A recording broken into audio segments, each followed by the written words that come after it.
আপনার জন্ম কি শ্রাবণ মাসে? তবে দেখতে থাকুন যে আপনার জীবনে কি কি হতে পারে। তবে তার আগে নতুনত্ব আরও কিছু দেখার জন্য চ্যানেলটি অবশ্যই সাবস্ক্রাইব করবেন। শ্রাবণ মাসে যাদের জন্ম হয় তাদের উপর সারা জীবন কর্কট রাশির প্রভাব পড়ে। এদের কর্কট রাশির গুণগুলি দেখতে পাওয়া যায়।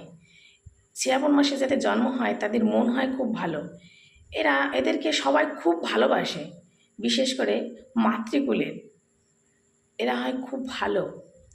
এদের জীবনে অনেক প্রেম আসতে দেখা যায়, কিন্তু সেটা বেশি দিন থাকে না। বেশিরভাগ এদের বিবাহ দেখে শুনেই হয়। বিবাহের পরও প্রেম আসতে দেখা যায়, কিন্তু এদের দাম্পত্য জীবন যদি বৃহস্পতি ভালো থাকে তবে সুখের হয়, না হলে অনেক সমস্যা দেখা যায়। এরা হয় খুব রাগী, আর এই রাগের কারণে এদের জীবনে অনেক দুর্ঘটনা হতে দেখা যায়, সুসাইড বা এরকম